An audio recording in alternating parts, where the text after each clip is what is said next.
Good morning, good afternoon, and good evening to you all, and welcome to the third edition of the TRConnect webinar series. I'm Michael Barrett, Events and CSR Head, Corporate Social Responsibility at TRBusiness. Charlotte, we can't hear you. You're on mute. Sorry, I'm Charlotte Turner, Editorial Director for TRBusiness.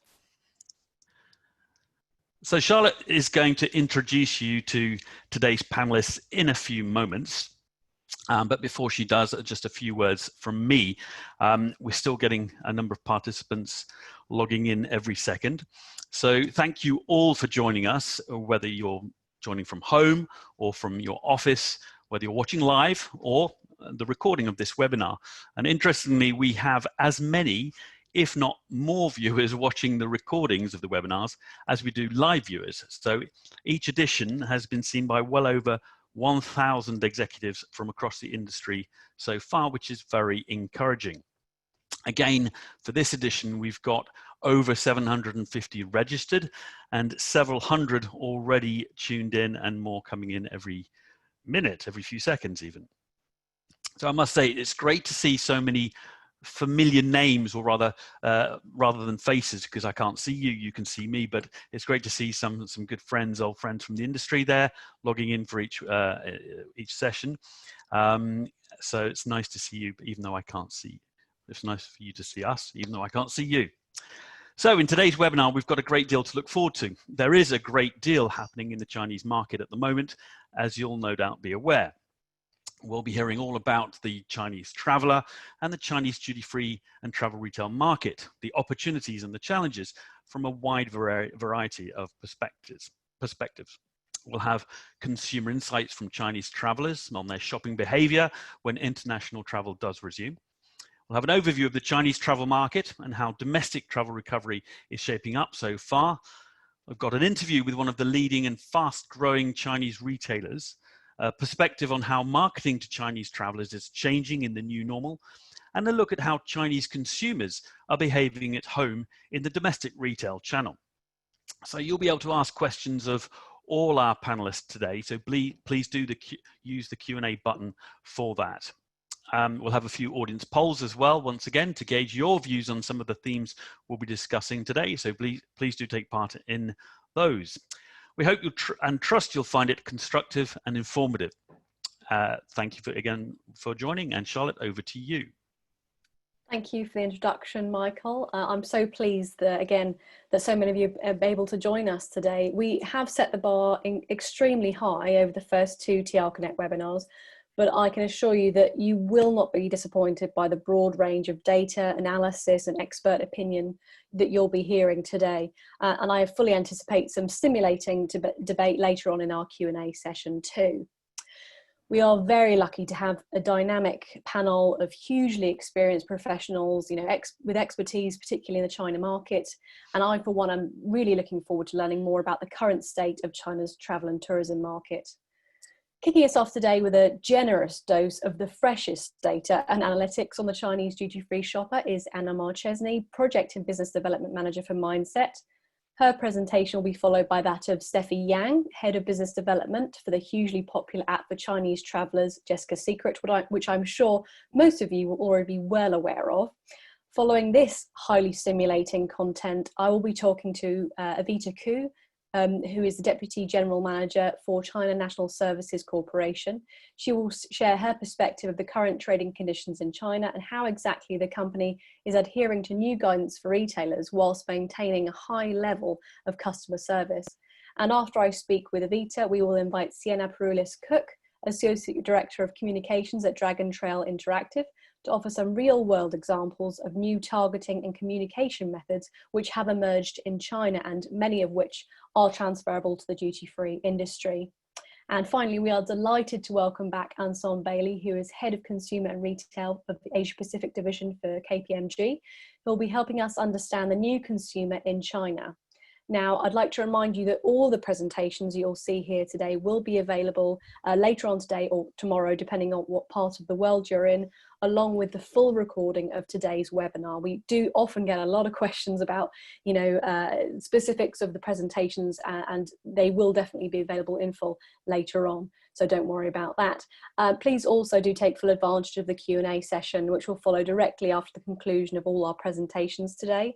Really, really valuable. And if you can spare some time after the session, that would be fantastic. And you can submit questions at any point during the webinar with the question submitting facility as part of the Zoom platform. If we have a surplus of questions that are posted here today, we will be asking our panelists if they might be able to answer them at a later date, and the material from those answers will be available via trbusiness.com in the coming weeks. So now, without further ado, I'd like to introduce you to our first speaker, Anna Marchesini. Michael, could you please pass over control to Anna, please? Yep, just doing that 1 second.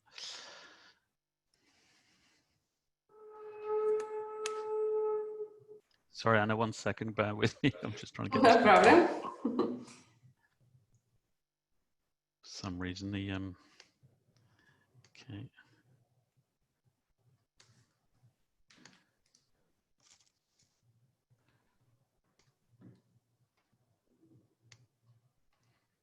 Okay, 1 second, sorry.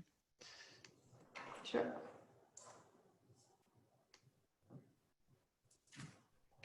Okay.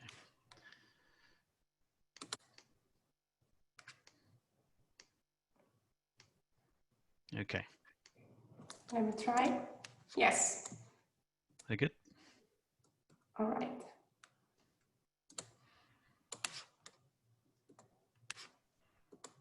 Can you see my screen? Yep. All right. So thank you very much, everyone from all over the world. I'm very happy to be here today to present, as Sharon nicely introduced, our last research we conducted in June, in the first half of June, using Mindset's unique database of international travelers we recruited at the airport before the COVID-19 outbreak. So today we will focus on Chinese international travelers who are used to travel, or were used to travel, and who usually visit the duty-free stores. So they are very used to our industry. And the sample size covers different demographic profiles, so from business to leisure travelers, as well as frequent and more occasional Chinese traveler and all age groups. As probably you have read in the news in the past days, we have a full report available for purchase at Mindset, so later on, please feel free to contact me. So first of all, I think it's really relevant for all stakeholders to understand who future Chinese traveler will be. And we can see here that the trend is that they are younger. And this is something we have seen also in the past years. Who follow Mindset knows that. However, this tendency is even stronger for the future, so for the upcoming month. As you can see, 70% of those who will, the Chinese traveler who will travel again when possible, are between 18 and 35 years old. When it comes to gender, we have a very good split between male and females without any clear difference, significant difference versus the global average. I think key is important to understand and to acknowledge the last figure regarding the profile is the fact that they have been more compared to the global average impacted by the COVID on their disposable household income. We will see, however, later on that despite some kind of bad news, they are still very, very engaged with the industry and open to travel and to shop again. In this slide, I think it's also important to introduce what do they do in the daily life and what is going to change in the future due to the COVID outbreak. So here we have six aspects that Chinese travelers do differently and will do differently compared to the global population. So the point 1 and 3 are more related to what happens at household. So they spend more time with family and more time cooking, something that probably some of us might do as well, or start doing more after this crisis. However, I think extremely important for brands especially, but for everyone, I hope, attending today, is the fact that exposure to online platforms has become extremely relevant. Not only when it comes to spending time on social media, and probably I'm a good example of a millennial presenting today. So the time we spend on social media and Chinese spend on social media has increased, but also online shopping, and as well as the time spent reading content posted by celebrity influencers, again, on social media. I'm saying this, I'm highlighting this because, again, who follow Mindset, who has read some press release or articles related to Chinese in the past, knows that this group of travelers is extremely likely to plan the purchase in advance, and sometimes very specifically, so knowing exactly the brand or the product they want to purchase. So of course, all the touch points, especially pre-trip in this case, and especially on digital touch point on online platforms, have become really, really important. And it's also an extremely good way to communicate, to inform Chinese traveler on what your brand and what the retailer has to offer in airport shops. Also important to mention is the fact that they tend to purchase more and care more about the environment and sustainability. I switch now to one of the most wanted slides in the past years, and some of us probably have seen this before. And I'm referring to the willingness to actually start traveling again once international travel bans are lifted. So you see this big pink share of the Chinese population, so 78% actually is considering traveling again within the first 6 months after the travel bans are lifted. So this is of course a very good news. Also because they'll probably be the first one traveling and the first one visiting yours and our stores. Of course, the COVID outbreak has changed the travel frequency and also the planning. And indeed, I would like to share with you the fact that the majority, of course, will reduce the travel compared to before. But the good news is that Chinese people are less likely than the global population to reduce their trips for business. However, this is still, of course, we have to consider that the recovery is starting and will take, of course, time, but the willingness to do so is there. In line to what we are seeing now, what I just presented, is the fact that 63% of the Chinese travelers we have interviewed in June mentioned that they will change planned international trips. Not only in terms of the timing, so some will be postponed, probably some will be cancelled, but also in terms of destinations. As you can see here, we ask which are the countries that we actually avoid in the near future. And this group we interviewed is more likely than the global average to avoid especially the United States and the UK. Figure might change in the future, but this is based, of course, on perception and opinions of the current month. I will now like to jump, so after seeing the air traffic, which is, of course, a very relevant insight, I would now like to jump into the shopping behavior. And I have a very nice slide, I hope, for everyone, in the sense that the duty-free footfall will still be very positive. Of course, we all know that when it comes to footfall, purchase and conversion rates, Chinese are always at the top. They always perform good because they like to visit, they like to purchase. And our research is showing now, only 15% of Chinese travelers who were used to visit the stores are considering not visiting it on future international air trips due to the current situation. So still a quite low share of this group of travelers. In line with this positive insight is also the next slide. You will see a lot of green, which is a good news, in the sense that here we show which categories Chinese are more likely than everyone else to continue purchasing without changing the shopping behavior at all compared to before. So this means not only in terms of shopping basket, but also in terms of spending. You see that there are these, all the bullet points are highlighted and framed in green. This means that they are more likely to keep on purchasing them compared to any other nationality. So this is of course a good news for most of the categories and hopefully most of the people attending the seminar today. The next slide is also quite a good news in the sense that it shows the impact of the COVID outbreak on different airport duty-free services and shops. So on the left side of the slide, we have a ranking based on the share who will engage the same or more compared to before with all these services and shops. So the duty-free shop is at the top, and who has followed us and at the seminars in the previous months knows that it was not the case before. So the positivity has actually increased when it comes to duty-free shopping. A list of other services which are circled in green are those that Chinese are actually more likely to keep on being engaged with compared to the global population. On the right side, we have instead the ranking of the most affected airports. So based on the share who will avoid visiting them because of having to queue or because of it's too crowded, or those who will avoid it completely independently of the amount of people there. However, for many of them, the likelihood of avoiding them among Chinese travelers is lower compared to the global average. So also a very good news. This means that Chinese travelers are still very open to be engaged, and for them experiential retail is still very important.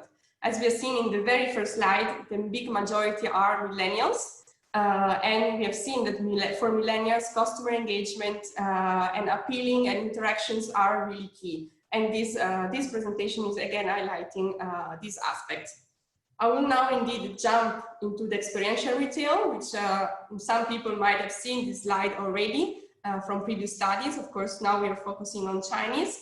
So I would like to share with you the fact that 65% will actually claim that they will refrain from being proximity to the sales staff.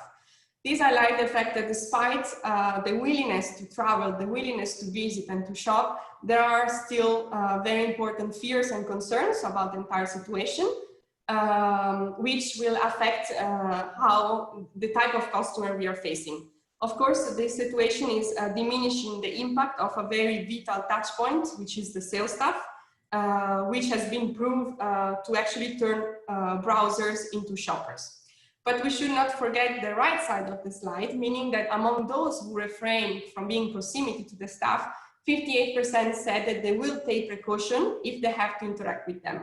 So they still want to do that, but they will be more careful. And this also indicates, as my colleague Clara shared in the past presentation, in the last seminar, that having clear communication on safety regulation, on measures, having hand sanitizer available, gloves, masks, and all these kind of measures are important because we'll make this very human touch points still relevant when it comes to converting them into shoppers.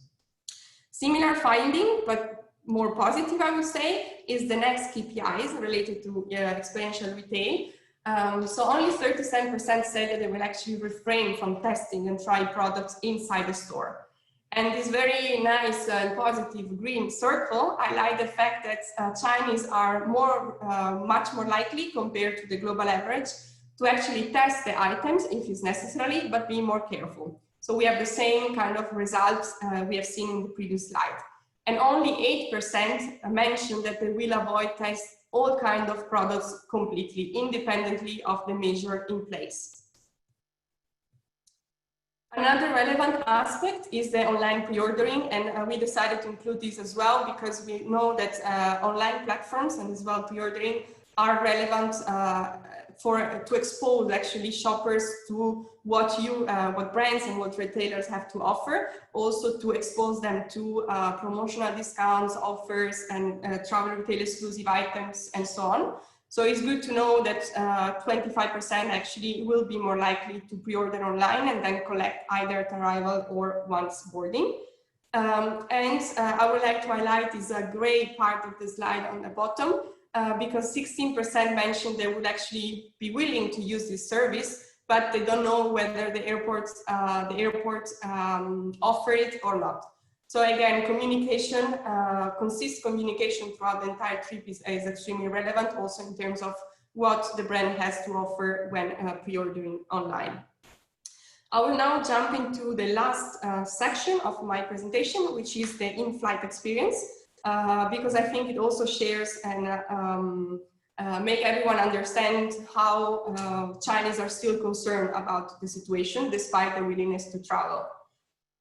So I will share with you a series of KPIs related to the concern about the hygiene, so different aspects of the aircraft.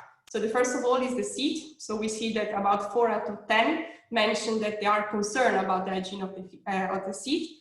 But we still have a nice share, so 22% who said that they will actually clean it before sitting down or avoiding touching some areas. So the negativity is not actually so strong. The next concern refers to the in-flight entertainment system. About half mentioned that they are concerned about it, but is less, the likelihood that they will avoid using it completely is lower compared to the global average. 19% mentioned that will prefer to use their own personal devices, whereas 18% that they will clean it before use it. 6% mentioned that will use it as usual. So in terms of that, nothing has changed.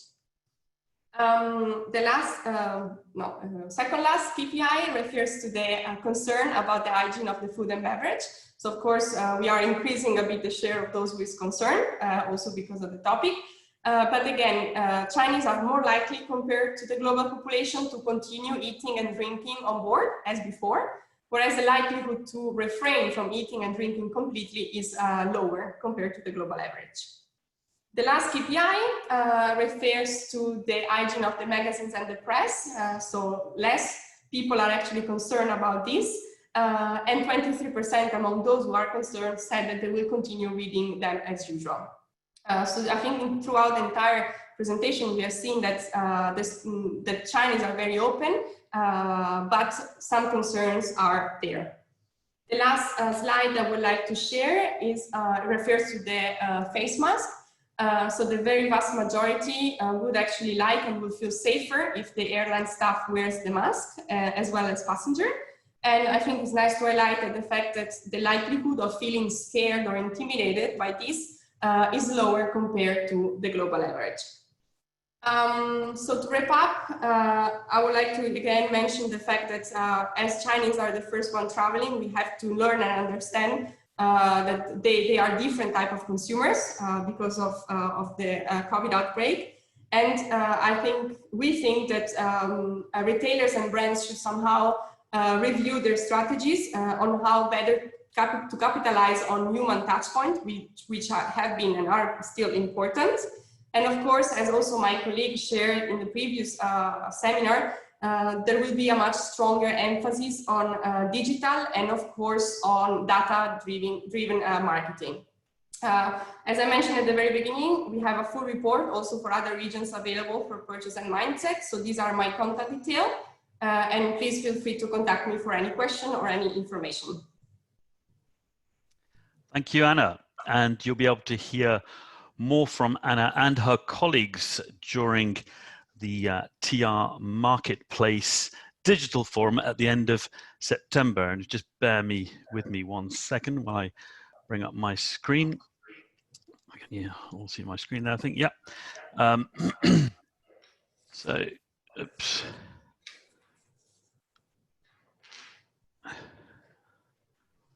There you go. So that's a 5-day event from the 28th of September to the 2nd of October for the live meetings. But please do note that the TR Marketplace platform will be open for brands to showcase products for a further 6 months after the live online event. So, okay. I'm just changing slides there, sorry. Over the 5 days of the event, visitors will be able to meet and have video calls with exhibitors in their individual digital brand hubs. And these hubs enable exhibitors to showcase an unlimited number of products with images and videos, as well as host the live video meetings. And as you can see on my screen there, the large number of buyers, airport, cruise, and in-flight retailers, as well as airport companies and airlines are all coming and signing up more every day. So a huge number of visitors for exhibitors to meet there during the week. And I think one of the key USPs of this event is that all brands have the opportunity of contacting all the visitors, as they have access to the full visitor list and can make the video meeting appointments with any of the retailers or airports during the event, those that are in attendance. So this is particularly useful for newcomers to the industry who don't necessarily know the key buyers. So there are really equal opportunities for all companies, whatever the size. Anna and the Mindset team will be providing exclusive insights across a range of topics during the TR Marketplace event. And these are going to include category-specific insights in partnership with IIR, the Institute of International Retail, and the IWSR, with whom Mindset will be revealing data from InSpirit, the new travel retail data hub for the wines and spirits category, with insights from both the IWSR and Mindset. So lots of interesting sessions there, and not just category-specific. There'll also be sessions on specific markets and regions, a cruise and ferry retail session, an in-flight webinar, and also one on sustainability in travel retail, among other themes. So if you want more information or are interested in taking part in any of those webinars as a speaker, please do contact us, and you can see my email address there on the screen.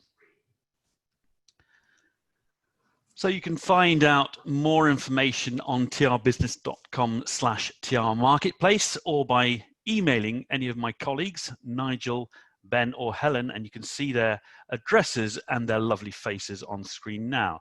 And what a good looking bunch they are. Thank you, Anna.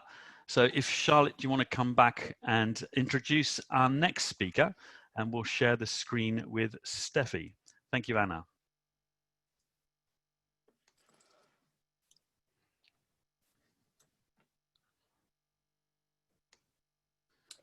And welcome back. Thank you, Anna, for those extremely interesting insights. Tremendous stuff. And then also the fact that, as you mentioned and I mentioned earlier, it really is fresh data analytics that are so important right now, because the pace of change is relentless, as we will hear from Anson Bailey later on, actually. So without further ado, as I tend to say often in these webinars, I'd like to introduce Stephie. She'll be providing some insights from the hugely popular app for Chinese travelers, Jessica Secret. And Stephie, please take it away. I think Michael, you'll need to pass over controls. Sure. Okay. Thank you.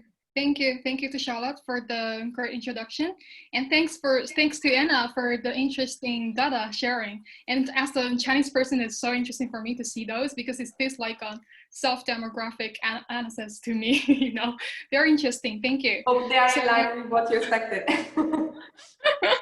Thanks. Okay, good evening to everyone from Beijing. And to match the topic today, I am going to take everyone to look at travel retail under COVID-19 from a China standpoint of view.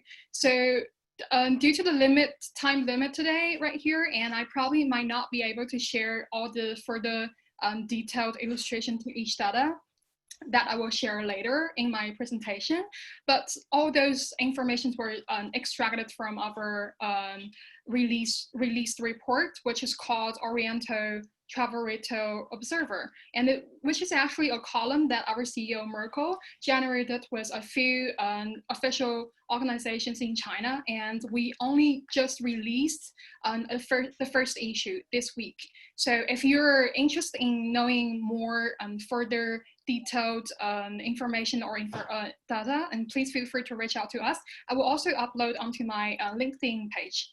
Okay, let's get started. Oops, sorry. Okay, the first part I'm going to share some of the international and domestic flights data.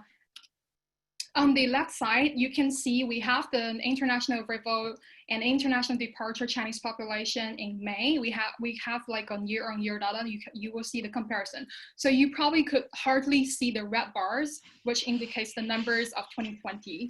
And you can see the significant drop comparing to the previous years. Yes, so what is the policy implementing in China right now? It's called 5 1s. What is 5 1s? It is the one airline. It is the policy, one airline, one country, one route, 1 week, and 1 flight. This policy actually came into effect at the end of March and will still remaining in June and July. And many people probably will ask the question that when do you think the international travel will resume? And I think you might already heard like different kind of like answers based on to concrete data. But from our standpoint of view, and obvious sign that we think which will indicate that outbound travel will resume is the quarantine policy in China. So right now, the Chinese travelers returning to China still need to do the 14-day quarantine, and the total expense will be paid by themselves. And the estimated cost is from $850 to $1,200, which is actually a big amount to everyone. And plus, you will still need to stuck in somewhere for 14 days, which is a no-no to everyone, I think. Okay. Let's go to next page. So here on this page, you still could see those similar population, the same group of population, but in the age distribution and also gender distribution. Similarly, we will just take a look at the China's domestic flights data and domestic arrival and domestic departure in China domestically. As you could see, the red bars are not that bad, and we could see like the recovery of traveling in May this year is in a good situation. And on the right side is the age and gender distribution. Okay, and there is a hot spot in China during this pandemic. We all know that is Hainan Island. So on the left side, you can see how many people have been traveled to Hainan Island during this time in China, and also the age and gender distribution similarly, yeah. You probably already heard that Hainan Island was announced as the free trade zone and free trade port in China, and duty-free shopping allowance per person was raised from Chinese yuan 30,000 to 100,000, which was just announced last night and will be conducted from tomorrow, the 1st of July. So, and apart from the information, the announcement of Hainan Island, you might heard from Travel Retail Business already. Wang Fujing Group was granted with the 8th duty-free license early this month, yeah. And it's also said that there will be 1 or 2 more duty-free licenses will be granted soon. This is actually like economically and politically cultural prediction. And because, you know, like in China, we have like north and south north part of China and south of China. And to strike that balance, and government probably will give like 1 or 2 more duty-free license to some retailers in the south of China. But what is going to happen, in fact, we will see. On the path to recovery in China, I would say difficulties never really stopped. You could tell from the continuous cases, confirmed cases in different areas in China, and we predict that this virus thing will be accompanying with us for a pretty long time, and the resuming date is really unpredictable. Yeah, travel retail and travel industry were hit hardly by the virus, and you can see some of the listed organizations in travel in China. They all have negative growth for the Q1 performance. Even some of them have to close down the business to prevent for the further loss. Then you would wonder, what is the situation of Jessica's Secret? Definitely, we are in the travel retail industry, and as predicted, our total users dropped by 57% in the last half year, and which actually indicates the huge impacts on the outbound traveling. So what did we do? How did we cope with this kind of situation? And we did some alteration internally. So pre-COVID-19, most of our focus was on the mobile and application developments. So right now we have to shift all these parts to the data analysis. So that's why our CEO Merkel always say the epidemic is not necessarily a bad thing. It helps us to press that pause button and to accomplish things that have been left behind for a pretty long time. I think it's true, right? Okay, the next step, the next part, I'm going to share some of the user demographic under COVID-19 from our database, which is our users. On the left side, you can tell that most of our users are female millennials. And on the right side, you can see where they are locating in. So the top cities and top provinces are Shanghai, Jiangsu, Zhejiang, Beijing. You can tell that most of our users are located in the south part of China. So in China, we know that the people from south of China are more sensitive with prices. Probably a lot of like people think users who are using Jessica Zipper to compare prices, and they're kind of like a low class in China. But however, they are searching for, you can tell from the first bar chart, and Louis Vuitton and Gucci, Estée Lauder, Chanel, which means they are not. They are the group of people who have the strong shopping capabilities. The second one you can see is the top 10 most clicked shops as predicted. Yes, Sunrise and Sunrise CDFG was so popular because they were still doing their direct mail service during this pandemic. And on the right side, you can see the most searched destinations. This one is the pre-trip. So when users are still in China, they are searching for these different destinations. And the second one, the last one, you can tell the first one is China, definitely, and other destinations all almost like zero. This page is our Jessica Zipper Index in May. You can see the category share on the left side, and on the right side, which is the top 10 items in May's index, that you could tell that people were quite interested in skincare and bags at this moment. However, not really interested in the beauty products. You know, like we're not going out too often, and also it's just too much completeness under these masks everywhere if you are having like a full covered makeup. I know that gentlemen probably won't really understand what I mean, but definitely ladies do. Okay, the next part, I'm going to share some of the big data research that we have achieved lately. The first one is our price ad tracking platform. This is a platform that enables brands and retailers to track the prices of other industry players in real time. And we have a very wide range of data coverage.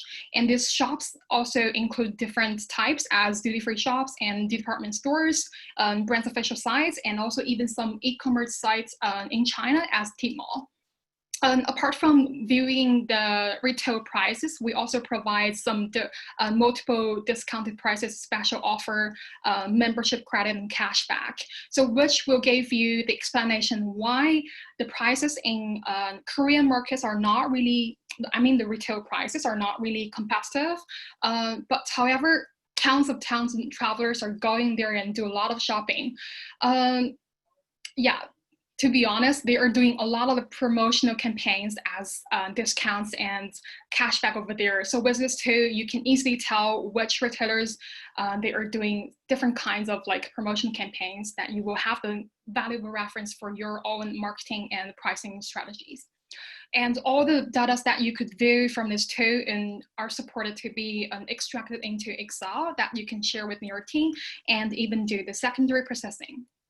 The next one is our China Media Monitor platform. This is a very interesting tool. So you could actually monitor Chinese major media platforms data and information with this tool regarding to your brands and business. And also you could acquire the first-hand information discussed regarding your brand and shop by Chinese consumers. So let's take an example. If you're like an executives or like stuff working in the HQ, and you probably may not really heard that the information that one of your brand ambassador was having arguments with some of the Chinese consumers in store, and the consumer was really like complaining a lot and post something onto the media, social media platform. And with this too, you can quickly acquire this information and take action right away, and to prevent for the negative impacts, you know. Yeah, so the last one, no, not last one, the second last one, Jessica Simple Index is our index that we know that there is index called simple index in travel retail, that we actually calculated all the products in different shops worldwide, and we will have an average as the benchmark, and we will give each shop an index, so you will tell that if your shop is having competitive prices or not. If you're not having if you're having like an uncompetitive price comparing to the benchmark, and then we will help you to narrow it down to category, brands, even single SKUs to find the cost to this uncompetitive prices. So this is the last one, and this is on Jessica's ELF, and which is actually a price grading system on our application. As you probably may notice that this is on our application mobile end to users, so which means we never really stopped optimizing on our mobile end application. So we are still trying to optimize and to develop more and better services to our users as well. This too is a price grading system which will give users a reference on like a recommendation on each SKU in different destinations. For example, if you're going to purchase something in different destinations, you can just scroll down and then see the index on the right corner, and you will tell, okay, if this is a good deal, and I will probably place the order in this destination, not my next transiting destination. So this grading scale is from 0.1 to 10.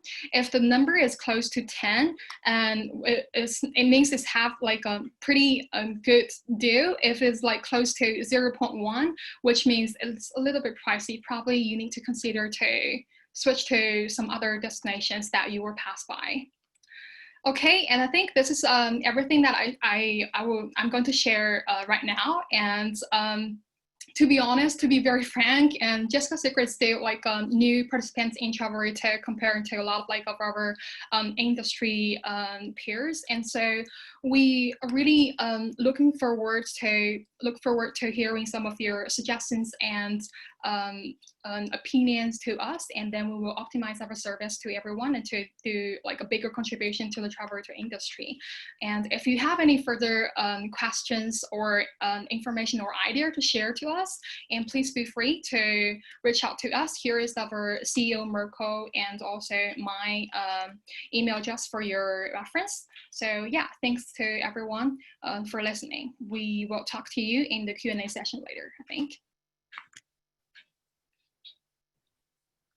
Thank you very much, Stephie. That was fantastic. I was particularly interested in the splits between in the beauty category, particularly how more there was more interest involved in the skincare products preferred to makeup. And again, perhaps you and I have an understanding of that more than some of our male guests, but that may be a sexist comment perhaps. Anyway, moving on. I think it's particularly pertinent this time to introduce a poll which is relevant to your presentation. If we could introduce the first poll of the day, Michael.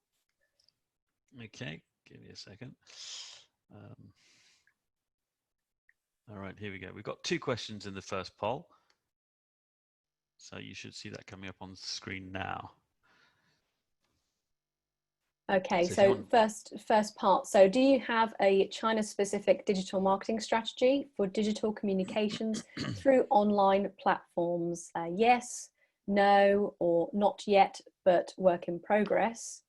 And is there going to be a 2-part voting system, or just do both questions at the same time, Michael? We have both questions at the same time. People are actually answering both already. Oh, perfect. Okay, you're already going. And the second one, do you have a China-specific digital marketing strategy for digital in-store activations, advertising, etc.? Yes, no, not yet, but work in progress. Okay. So while the voting is going on, I saw a couple of raised hands in the from participants.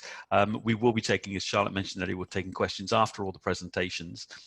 So please do type in your question to us, and we will deal with all those questions. We'll get through them interactively with the speakers, the panelists, after this. So we won't be replying by text because those questions obviously everybody wants to hear. So the panelists will answer those directly. So we've got Still quite a number of people answering the polls there. Just to answer Elodie's and Elizabeth's queries, the presentations, yes, they will be available when later on via trbusiness.com. That will be later on today or tomorrow, again, depending on which part of the world you're tuning in from. Okay, so I think we've got most of the answers there now. All right, you've got 3 more seconds to click on your answer, and then we'll end the poll and show you the results. Okay, here we go. And the results. Okay, so the answer. So we have, okay, so 25% of you say that you already have a China-specific digital marketing strategy for digital communications through online platforms. 42% say no, and 34% say not yet, but this is a work in progress. And then 28% say that yes, you have a China-specific digital marketing strategy, and 43% that's no, and 29% say not yet, but it is in progress. So very much forming an active part of the strategy, if not now, but as we can see there, a work in progress for both of those questions. Thank you very much for voting now. I know that we've had some really great feedback on introducing these polls, so we'll be doing some more later on in this webinar. Obviously some interesting business opportunities there for you, Stephie, and Jessica's Secret, and I'm sure for you, Sienna, as well, and we'll hear more from Sienna in a short while. So some good insights there from those polls. Thank you. Okay, next I would love to introduce Evita Cook of CNSC, if she can join us. Oh, lovely to see you again. Thank you very much. Can you hear me okay? Yes. Good evening, Charlotte. Hello, lovely to see you. Now we have some questions for you, seeing as you know CNSC is a dominant force in China, a duty-free travel retail, and so you are expertly placed to be answering questions about the current state of trading conditions there at the moment. And you've been speaking to myself and my colleagues over the last few months, keeping us up to date with what's going on with yourselves and the strategy going forward. My first question for you is, how has business been affected by the coronavirus crisis generally? I know you've been talking to myself and my colleagues already, but for the rest of our listeners, you have plans to open new stores this year, and have these plans been affected in any way by the pandemic? Okay, first, thank you very much for having me in the webinar. And yes, with the outbreak of COVID-19, the travel retail is definitely one of the hardest hit industries, especially the sharp decline in the number of international travelers. Unfortunately, with the Chinese authorities and the people have worked with impressive discipline and responsibility, the epidemic situation has been effectively under control, and we can also see the sustainable recovery in economy. Regarding the business of CNSC, thanks to the resilient business model and advantages of our downtown duty-free stores, we have received more attention from the loyal customers in traditional duty-free stores, which helped us to be the first to recover in the entire industry. Meanwhile, the sales performance of our stores has been climbing steadily since March. In terms of new projects, you have heard a lot about our Beijing and the Qingdao downtown projects. Will still open for business within this year. Meanwhile, we still have some other new projects like Chongqing. Yeah, this is a picture for our new downtown duty-free arrival stores. And other new downtown stores like Chongqing and Hefei are steadily progressing as scheduled. We would like to share the related information when appropriate. Okay, thank you very much, Vita. You mentioned the Chinese authorities and government. You know, can you tell us how they provided support to help boost business, and what support you particularly have had from the government? Okay. As one of the most important market in the world, China is taking the lead in the economic recovery, which mainly benefits from a series of support policies introduced by the central government. The central government has released multiple new measures since March, including a wide-ranging of program to improve the current downtown duty-free development. It was first to propose to develop a wider network of downtown duty-free network with Chinese characteristics, bring forth a very big opportunity to China's downtown duty-free industry with CNSC as representative. I'm also very glad to share a good news with you guys. The government has also issued a new policy allowing to extend the validity of purchase qualification at CNSC downtown stores, which means the Chinese travelers who have been returned home from abroad between August the 1st, 2019 and June the 1st, 2020 are eligible to buy duty-free products in our store at the end of this year. The previous policy is you must buy within 118 days after you got back home. And this can be a fillip to the market. And it also directly reflects the government's attitude on supporting the downtown duty-free stores. Mm-hmm. And as we all know, to some extent, you can see that June is a crazy month because the Chinese government has issued a number of breakthrough new policies to support the development of duty-free industry, including the recent issuing of duty-free license to Beijing department store Wangfujing Group. And yesterday, the government just announced the Hainan Island offshore shopping regulation with more detailed information. So from all these policies, we can see the central government's resolution of expanding China's duty-free market and encouraging an orderly competition in this industry. You can see that this also lays a foundation for CNSC to further expand channels, including Hainan, definitely, and to develop more swiftly. Yes. Indeed.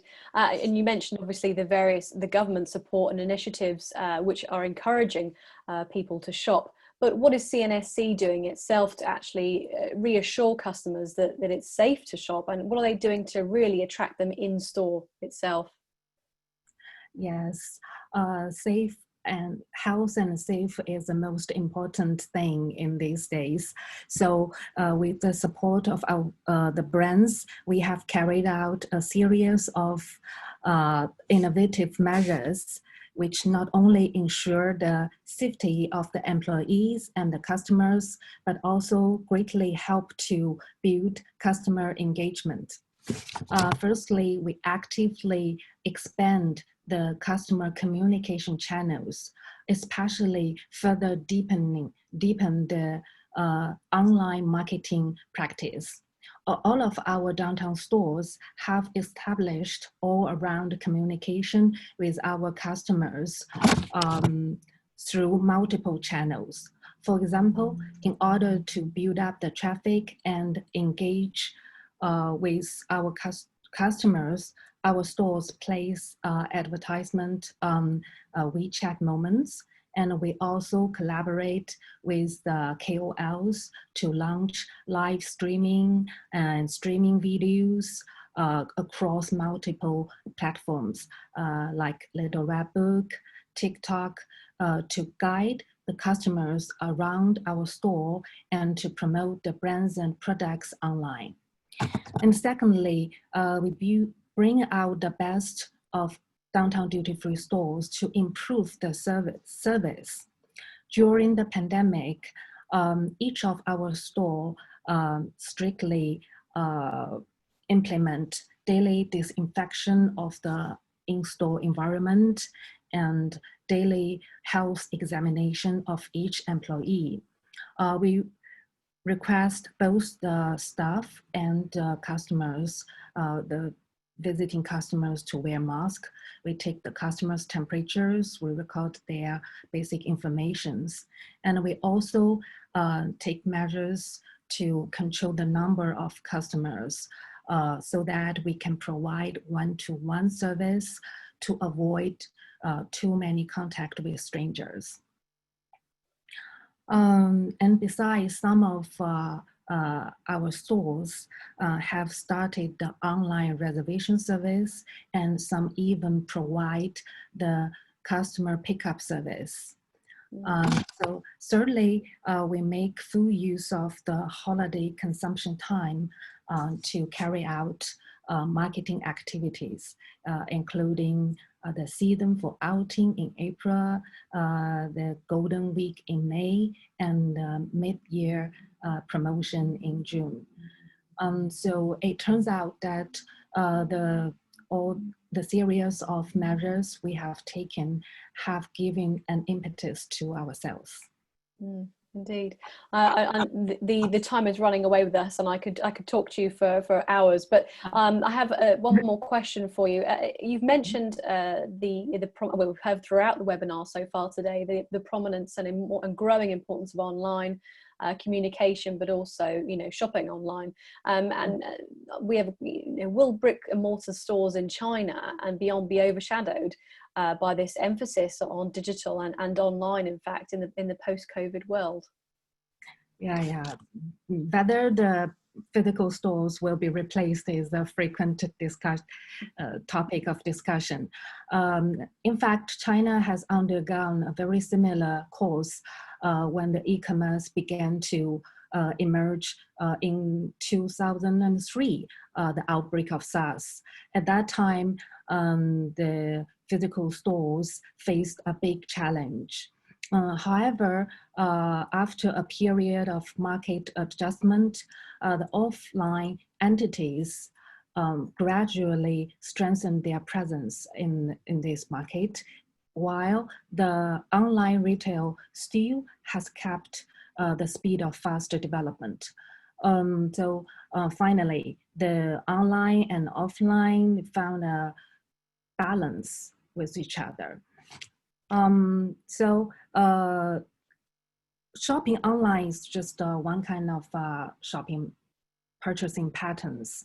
With the continuous upgrading of the customers' demands, the unique advantages of the physical stores in improving the customer's shopping experience and service become more and more important. So physical stores, in our opinion, the physical stores and the e-commerce tend to be complementary and exist hand in hand in the future. Only by strengthening the integration of online and offline, making full use of their respective advantages to improve the customer's experience and the operation abilities, can the retailers achieve the sustainable development. Indeed, this is all underlined by the very fact that CNSC continues to open more physical stores. So, obviously you have great faith in the bricks and mortar and the future of bricks and mortar as a company. As I mentioned, we have a Q&A session later, so we already have some questions coming in for yourself and the other panelists now, so I will save the rest of those questions for then. So thank you very much, Evita, and I will speak to you in a little while. I would now like to introduce our next speaker. This is Sienna Parulis-Cook of Dragon Trail Interactive. Oh, there you are. Great to see you again. Thank you for waiting and listening intently, I'm sure, to all our other speakers. And hopefully you may have also learned some things from our previous speakers too, Sienna. You have some really fascinating insights from the Chinese travel and tourism market, more sort of macroeconomic look perhaps than purely duty-free industry related. We're all excited to listen to what you have to say today, so please take it away. And Michael, if you could pass over those controls to Sienna, that would be great. Yep, Sienna, you should be able to share. Yep, I'm just sharing that now. All right, so you can all see my presentation. So thank you very much, Michael and Charlotte, for inviting me to speak today. I'm very pleased to join everyone and share some examples and advice on connecting to and serving the Chinese market through digital tools and channels as we start gearing up for the post-COVID recovery period. So I work as Associate Director of Communications for Dragon Trail Interactive, which is a Chinese digital marketing agency, which for the past 11 years has been using digital tools and platforms to help tourism brands all around the world to connect to Chinese consumers as well as the Chinese travel trade. And our clients include national tourism boards, airlines, cruise lines, museums and attractions, and other kinds of tourism businesses. In addition to running Chinese social media accounts for many of our clients, we track hundreds of international tourism brands' performance on the leading Chinese social media platforms, WeChat and Weibo. And we release a weekly ranking as well as quarterly and annual reports that analyze the leading strategies and tourism brands on these social media platforms. So we have a very clear picture of the kind of social media engagement that has been resonating best with Chinese consumers since COVID-19 started to affect Chinese travel at the end of January. So in terms of communications during this pandemic, there are a number of approaches that have been quite successful, and many travel brands have combined multiple approaches and kind of tweaked their messaging over time. Some of the types of content that are especially popular are providing useful information and updates. As you can see from the examples on the screen here, this has been especially relevant for airlines, that when airlines are able to provide clear information, that is the most helpful for customers at this kind of uncertain time, obviously.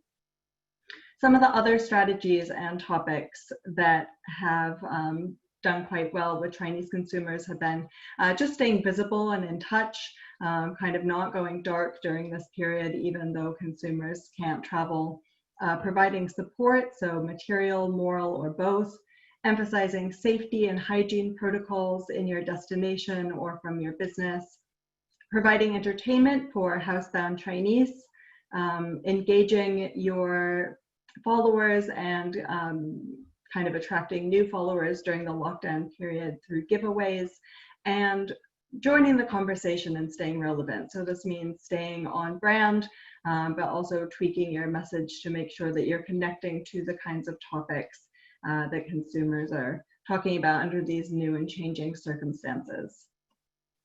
So just to give you some more examples of the kinds of strategies I've been talking about, CSR has had a very positive response from Chinese consumers on social media, especially in the early days of the pandemic. So we saw airlines such as Qatar Airways and Singapore Airlines arranging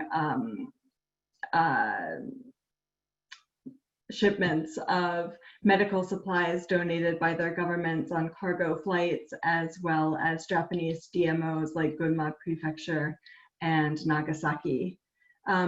International hotel brands have done really well on Chinese social media during the virus crisis, and one of the kind of most popular topics that they've posted about on social media has been recipes and cooking classes.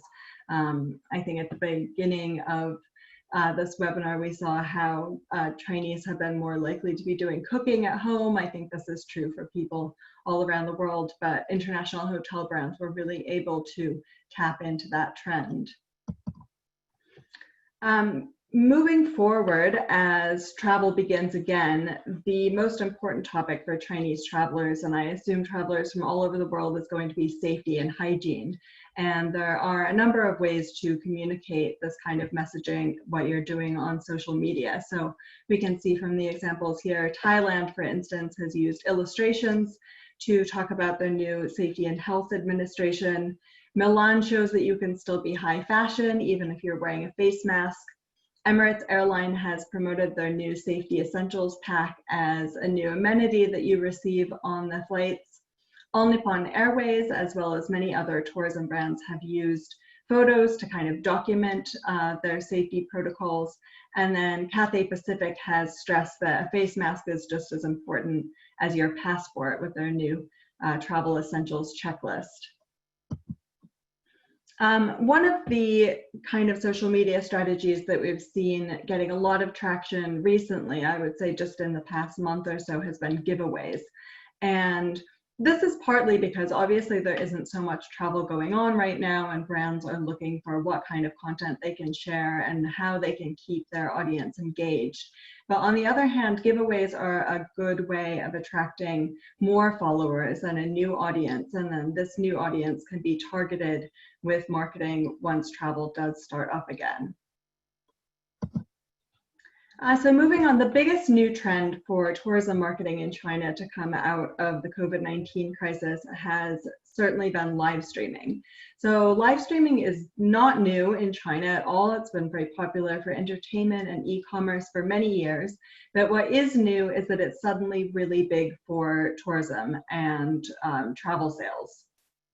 So there are a few reasons for this. First of all is that travel businesses have just been desperate to look for anything that can help them to regain some of their lost revenue, and early experiments by travel brands in China with live streaming this spring were very successful, so they kept developing those.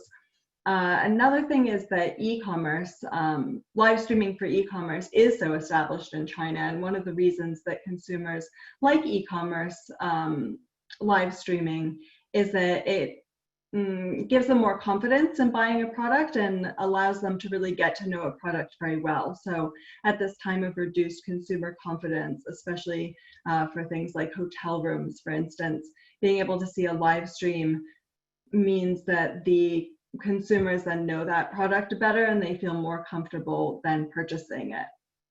And then finally, one of the other factors with the new boom in live streaming for tourism is age. So live streaming is most popular with young Chinese travelers, the generation born in the 1990s, or just young Chinese in general born in the 1990s. And then as travel starts up again in China, we're seeing that it's the same 1990s generation that is starting to travel first domestically and will probably be traveling first internationally as well. So to give you some idea of the live streaming developments over the past couple of months in China, all of China's leading OTAs have suddenly started live streaming. One good example of this that you can see in the image here is the chairman of the Trip.com group, or Ctrip. It's China's largest OTA. So the chairman, James Liang, he's become somewhat of a live streaming star in China, dressing up in different costumes like you can see here and selling hundreds of thousands of hotel rooms in live streaming sessions every week. So this is really a never before seen phenomenon in China. And it's not just OTAs. One of the ways that hotels generated so much attention on social media during the crisis has been through live streaming sessions. So that's been for cooking classes, fitness classes, and even live streaming parties with live DJ sets. The chairman of Spring Airlines made more than $1 million from a live stream session in late April. And after that, Spring Airlines has started to do weekly live streaming sessions. So you can see some screenshots from those here. Those are all shot in a studio. They have a professional host, and then co-hosts are other people who work at Spring Airlines who make kind of guest appearances on the live streams. The style of those they're very much like a home shopping TV channel. They sell discounted air tickets, hotel rooms, and other products. They have frequent giveaways throughout the live streams to make sure that the audience stays engaged and stays listening. and they just talk really a lot about their promotions and their products. Leading Chinese travel website Mafengwo, they launched a live streaming platform back in March, and this has really taken off in popularity. So the quality of the live streams that you can see on Mafengwo, they vary dramatically, and some of them are very amateur, but then you have more professional and really engaging live streams by influencers, tour guides, and even national tourism boards now are starting to cooperate with Mafengwo on this platform. So if you want to start live streaming for a Chinese audience, what do you need to do? The first step is choosing a platform. There are more than 200 live streaming platforms in China to choose from, so the choice is very big. But a very easy choice is Yijibo.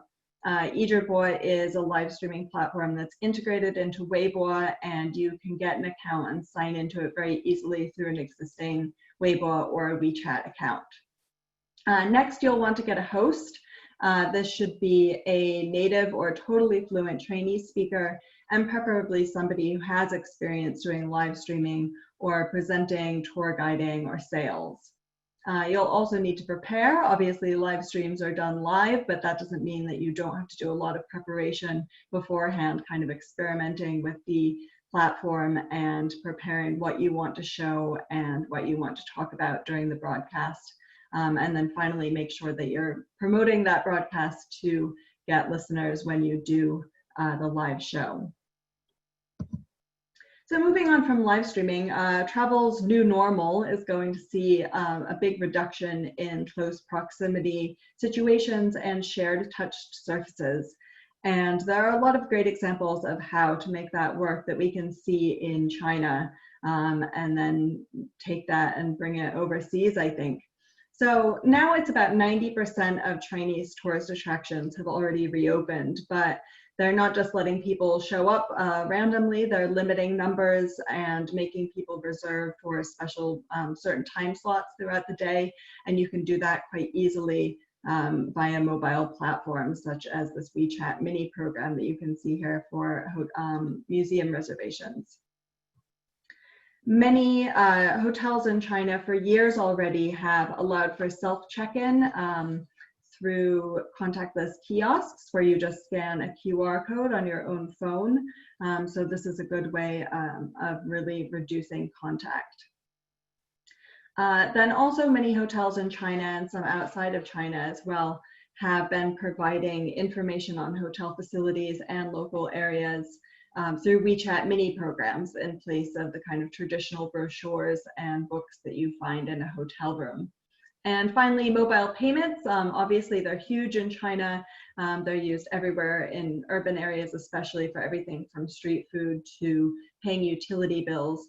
And here in the West, we can see people really being encouraged to use more contactless payment platforms and move away from cash during the pandemic. So that just gives businesses further impetus to start embracing these kind of mobile payment platforms that have been so big in China for years. We can already see the pandemic pushing the West closer to Chinese-style technology in terms of restaurants. So for years in China already, many restaurants allow you to open up a menu on your own phone by scanning a QR code on the table at the restaurant. Then you can often order through your phone as well, and then pay the bill through your phone. So you can see pictures of that in action on the left-hand side from a Pizza Hut in Beijing. The photos on the right are from a cafe in Tel Aviv, which is now displaying QR codes throughout the restaurant, including on the waiter's shirt. And customers scan that to open the menu up on their own phone, which then reduces the need for paper menus that are touched by customer after customer. And I've also seen similar images from restaurants in Italy. So it does seem like this kind of Chinese-style technology is finally starting to take off in the West, and that is going to be something that's very comfortable for Chinese consumers once they start traveling internationally again too. So I think that is all I have time to present today, but you can find lots more information about live streaming and other topics that I've touched on the Dragon Trail website. Please feel free to email me directly, and then of course I'll be around for the Q&A session at the end of today's webinar. So thank you very much everyone, and I'll hand back over to Charlotte. Thank you very much, Sienna. That was fantastic. And it's actually prompted us to bring in a poll. Actually, at this point in time, I think it's particularly relevant. So Michael, if you can bring up poll 2, that would be great. Indeed, 1 second. Get rid of poll 1. There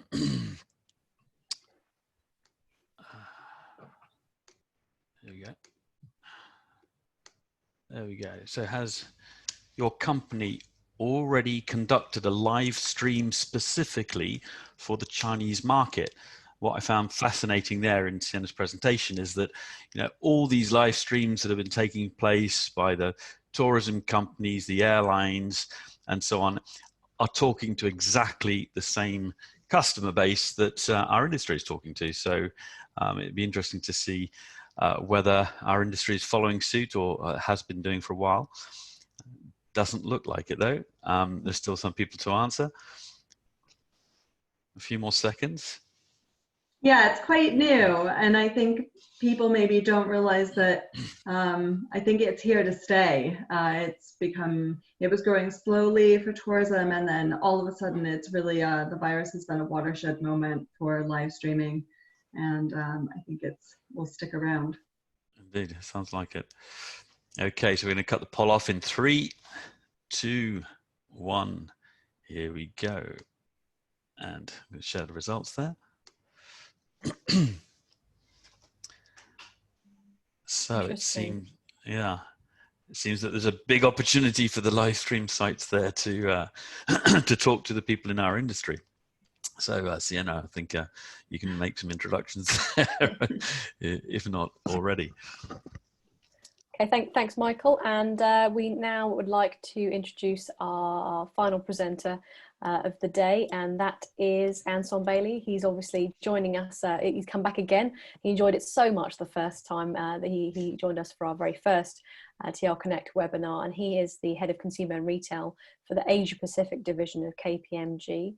Thank you very much for joining us again, Anson. And as I said, you must have enjoyed it so much the first time that you decided to call back on us again.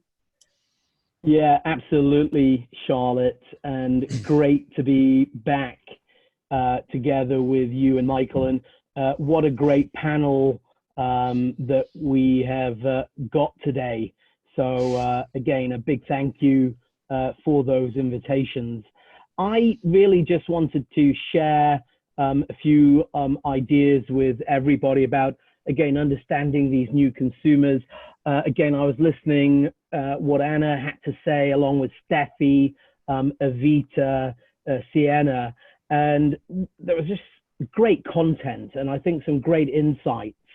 As you mentioned earlier on as well, Charlotte, I head up consumer and retail at KPMG across the ASPAC region. I also look at tech and innovation. I'm actually based in Hong Kong. Normally, in the old world, I was based on an aeroplane, I think, flying over all over the world. So we hear a lot about revenge shopping. I'm definitely going to be doing a lot of revenge traveling, hopefully in the months ahead.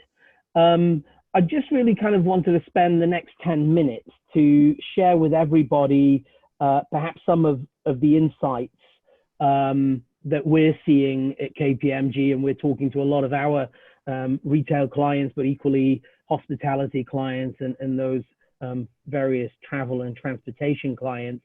Without a doubt, there's this impact of course, the demographics.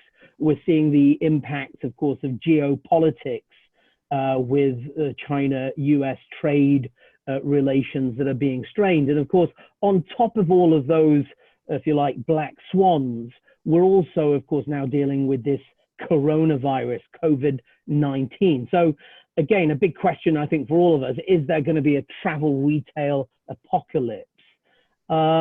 And have we perhaps got to rethink our strategies? And it is interesting because just listening to Sienna there as well, I think people now are starting to realize that perhaps they need to engage social media. They need to look at things like live streaming as well. So there's a lot of things happening, but there is a lot of turmoil without a shadow of a doubt. At KPMG, we put out a lot of research reports in the same way that Anna and the team at Mindset does as well. You can download all of these reports. They're free of charge, but I think the important thing to note is there are some interesting retail trends, and we've been talking to our clients about preparing for this new reality. We're definitely seeing those business models evolving, this move, as we know, to digital, and there is I would say, a significant drive to go to platforms and everything around the digital transformation. Of course, purpose is also something that we're hearing a lot about, and I think that Sienna mentioned this in terms of all of those CSR and community initiatives that corporates now are looking at, and of course rethinking about the costs of doing business. Do we need all of those bricks and mortar type stores? And equally, the customer choice that is really now under the microscope. And something else I just wanted to share with everybody on the TRConnect webinar today is that we've actually just issued our new global publication on consumers and the new reality. This is interesting because we really wanted to look at consumer sentiment and consumer behavior. And so we have been doing this survey across 12 different countries and 12,500 consumers. And we're actually tracking consumer trends over 6 waves of interviewing during June, July, and August. The first report's actually just come out right now, and the final report will be out at the beginning of September. But I think a key message for all of us, and the 3 call-outs I just wanted to share with everybody, is of course it's perhaps not so surprising about the economic impact of COVID-19, and that's going to influence behaviors, I think, for some time to come. And we do hear about the new normal, I think, a lot. And equally, those consumers increasingly are more digitally minded, they're more tech savvy. And I think we certainly see them now embracing the ease of interaction via multiple digital channels. And the third point is, of course, consumers are increasingly purchasing from organizations they trust.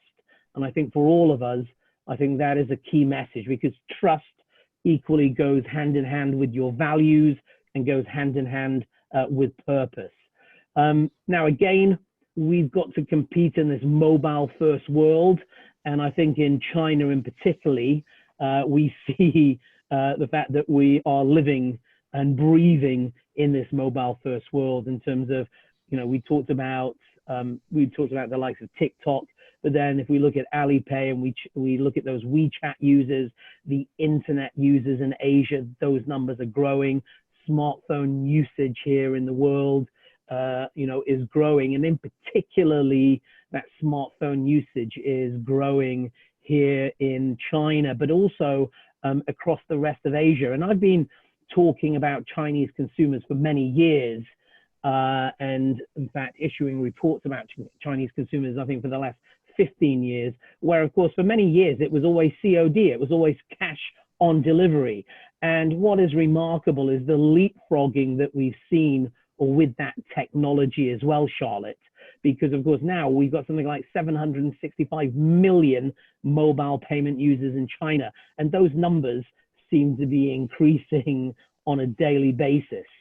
The other thing I just wanted to kind of talk to everybody about was really things have changed. We've already heard from Stephie and Evita and Sienna about how things have changed. Safe retailing, absolutely, that's paramount to a lot of those consumers, and corporates alike really need to think a lot more about how can they drive safety and health and wellness. Getting close to those customers, closing off that last mile, which I think traditionally a lot of companies haven't done very well, improving all of those digital channels. And of course, the last point, which following your customers on a journey, but the last point, going back to purpose that we talked about a little bit earlier on. You've got to deliver on your values, because those tech savvy consumers today, they're watching you. They're really watching every step you make, and you've got to walk the talk. And I do think that's really important for everyone nowadays, especially in this COVID-19 era. The other thing I was going to say about consumers, of course, is that online's inflated all of their expectations. And if you look at the likes of Taobao and JD and the likes of Tmall, you've got, you know, so many things going on: unlimited selections, instant delivery, flexible payments. There really are a lot of things that you can choose from. And again, I just want to talk a little bit about this new normal, because I think we keep talking about this new normal, but it is happening at different speeds. We've heard about TikTok and the rise of live streaming. Sienna already made a very powerful point about we are now seeing a lot more of these social media strategies taking place. And the numbers of people is quite amazing. Last time, Michael, if you remember, we talked about those Golden Week holidays, and that first week of May, 115 million domestic tourist trips were made in China. That's quite remarkable, but it was still down 45% year on year. We're talking and we're hearing a lot of noise about these safe travel zones and bubbles. New Zealand and Australia are talking about it. Of course, mainland China, absolutely, they're also looking at it. We keep hearing about places like Thailand who have managed those COVID-19 infections very well. So again, we are going to see these, I think, bubbles being set up, certainly around Asia and across Asia Pacific. And then equally, those airlines now are also seeing how they can drive new tech and innovation. Just on the Chinese consumers, we were just looking at some of the numbers as well, Michael. And it's quite interesting because, of course, online sales actually rose 36.3% year on year. There are some challenges. We were just looking at the road passenger traffic at the start of June, and that still remains significantly down, 50% down, in fact. Some of those retail numbers equally, wholesale numbers, bricks and mortar, a lot of these businesses have been impacted. I think it's fair to say that, you know, we have seen literally hundreds of thousands of businesses equally closed down in China. But there is light at the end of the tunnel. The lockdown's been ended. People are now traveling significantly, of course, domestic travel, those domestic road trips. And how about this? Just to share with you, 618, which was the online festival kicking off in that early part of June, 26 billion transactions. Again, that can only happen in China. $2.38 trillion worth of transactions as well. So again, I think there are some positives, and I think there really are some positives, and people are, I think, talking about a V-shaped recovery. But I'm still a little bit cautious. And we will obviously wait to see what happens in the second half of 2020. But social retailing's absolutely here. We heard about live streaming and, of course, things like contactless as well. But I think there are some genuine signs that actually retail and consumers, we are seeing that recovery. And it was interesting. We were just looking at the change in retail sales by category for the month of May. And we looked at the year-on-year changes.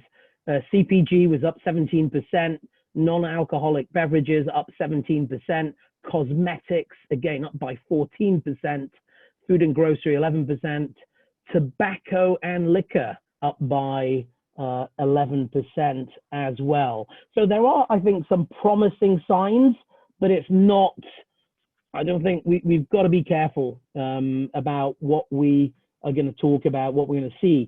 Something else I just want to mention as well, growing urbanization across Asia. Just wanted to look at the number of cities, just to kind of think about what we're seeing here across Asia. I'm very excited about China, about mainland China, and across the rest of ASEAN. But look at the numbers of cities there. Going to see it grow, 300,000 populations or more 160 cities in North America, 260 cities in Europe, 989 cities in Asia. Quite remarkable. So really, in closing, what I would say is that connected brands will be the new normal. Connected shopping, that is going to be the new normal. Just very quickly before I hand back to you, Charlotte, what I was going to say was we're working on some really interesting connected events next week. Connected Cities, July the 6th. Connected Retail on July the 7th. All free of charge. We're part of this Start Me Up Hong Kong Festival. You can join virtually. Please scan the QR code. And then my last quote for everybody is that the new normal, we keep hearing about this new normal, but actually it's already the old normal here in China. And the speed of change is absolutely relentless with technology unleashed. And I think that is the key message for all of us. You know, we are going to have to be flexible and more agile. We're also going to have to be, we're going to have to adapt. I'm also going to have to look at adopting this technology as well. So on that note, thank you all very much. Really appreciate your time. It's great to be back here with you, Charlotte, and with Michael. And thank you to our distinguished panel for sharing some great insights. Thank you. Thank you, Anson, as well. That was fantastic, and I always love the fact that you have some really beautiful sound bites for us. That obviously, when we do our huge write-up on TRBusiness.com, we love to pull those out. Revenge traveling, I particularly liked, and also new normal being the old normal. I really liked those too. So thank you very much. Now we are going to push on with our Q&A, which I appreciate is slightly behind time, and I appreciate that some people, we may lose some people, but for all those that can stay, please do. We have some fantastic questions that have been submitted by attendees over the course of this webinar today. I actually have one that I wanted to start off with that was submitted prior to the webinar, so I feel like it's only fair, seeing as it was the first to be submitted, to ask this one first. This one comes in from David Horton, who Sales Director, Caribbean and Cruise, Richmond, Latin America and Caribbean. And this is to do with the cruise industry and how, when and where will the cruise business begin recovering in China, especially in Shanghai and Tianjin? Will the government enable the cruise industry to begin cruising from China in the months to come? Now, this is a question that could be answered by a number of you. Sienna, would you be comfortable answering this question for us to begin with? We can bring Sienna back. In fact, just trying to bring myself. Sorry, if all of you could actually come back on screen, that would be really helpful, because then I can spontaneously attack you at any given moment. Sorry, carry on, Sienna. Sure. I mean, it does look like Asia is where cruising is predicted to recover first. I do think that it's going to be a tough road ahead for the cruise industry anywhere in the world, Asia included. But I can see a number of large cruise companies are still planning on doing launches this year that were planned for Shanghai and having maiden trips. So far, none of those have actually departed, but they have been, if you look at some of the bigger, more established cruise brands, they are really promoting pre-sales already on social media with very generous cancellation policies, or if you buy it early, you get this huge discount. So you can see that they're trying very hard to get that started again, but also consumer surveys have shown that there is a big reduction in Chinese that are interested in cruising right now. I think obviously some of the incidents that happened at the beginning of the year, especially in Asia, have kind of put people off for the time being, but consumers seem to be more willing to consider cruises in next year in 2021. So we'll see how that goes. Okay, thank you very much. Does anyone else want to come in on that question as well?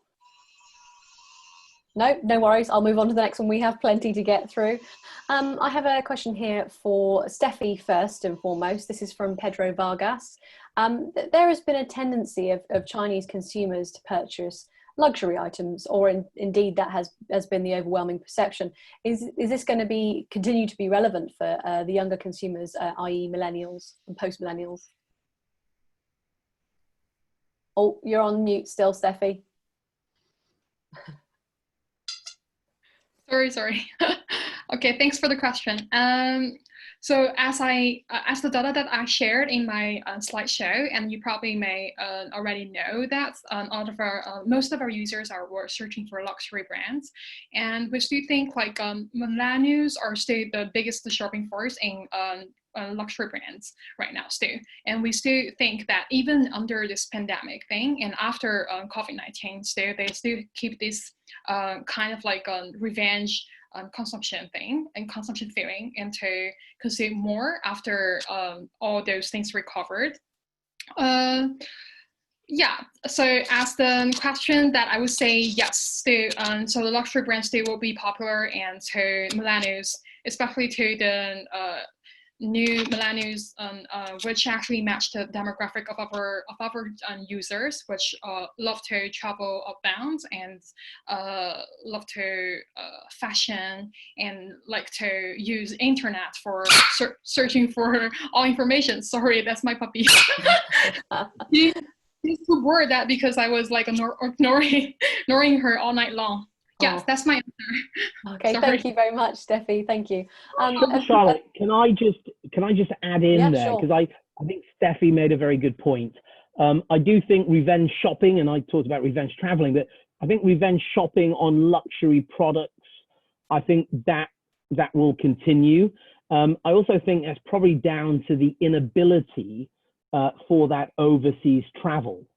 So I actually do think we're going to see significant uptick in that domestic market. Those luxury brands, I've been talking to a number of my clients, and they're actually reporting quite robust sales in those mainland stores. But I think it's also fair to say that it's not going to be quite the normal, right? We're not going to go back to normal. And I also think that what we are seeing now is we are going to see a lot more consumers, and those Chinese consumers as well, looking for value for money. And I think we are going to see a greater focus.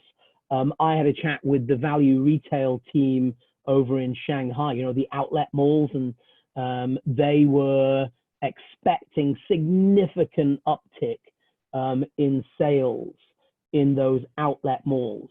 So that's quite interesting, but I think that is driven by the fact that we have Chinese consumers unable to travel right now. Thank you. Okay, thank you. I have a question, actually two questions that I'll blend into one. This is for Evita. Ruchi Shrivastava and Isabel Zhang, they're asking questions about downtown business or downtown/domestic business. So for obviously Chinese customers within China. And Isabel says, do you think that the setup of duty-free stores in China domestic will cannibalize global travel retail business, especially from Chinese customers? So this is a very good question.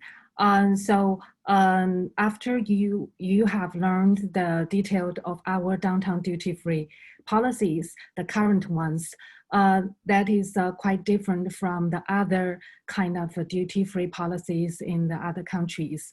So actually, the downtown duty-free stores in China is to provide a second chance for the travelers to buy after they returned from abroad. So if you have bought the products during your journey, and after you got back, and you have a period of time, within this time, you are allowed to buy a second time in our store. The quota can be accumulated with the quota in the airport store. So as the understanding of the policy, we don't think that the current downtown duty-free policies will have a negative impact on the duty-free, international duty-free industries. Mm-hmm. I guess there's also concern of operators in different parts of the world, because obviously there is a dearth of Chinese travelers traveling internationally right now, and I guess the share of business is going to yourselves and the likes of China Duty Free Group, and I guess there is that obviously that competition, which is all the more apparent right now because there is that lack of international travel. Thank you for the answer to that question. I want to come back to Sienna now for this question from Kat Hai Chiem. She says, are there any general guidelines or restrictions for live streaming? You mentioned the platform Yuzibo, is that right? I'm probably pronouncing that incorrectly, which I thought was an interesting one. Sorry, you're on mute. Sorry, Sienna. Yes, Editorial. So yes, it really depends on what platform you're looking at for live streaming. So some of them are easier to do from overseas than others. And some of them might be more recommended depending on what kind of travel brand you are. So if you are a retail brand and want to do e-commerce, I might recommend looking to do it through Taobao. As you know, Taobao is kind of one of the biggest e-commerce websites in China, and they have live streaming set up. And they're part of the Alibaba group, which also has a travel marketplace called Fliggy. So if you're a travel brand, let's say Marriott or a big airline, they might have a shop on Fliggy, and then they can also do live streaming through Taobao. So Marriott's live streaming when they were doing those cooking classes from Guangzhou, but also selling vouchers to their restaurants in March. Those were all done through Taobao live streaming.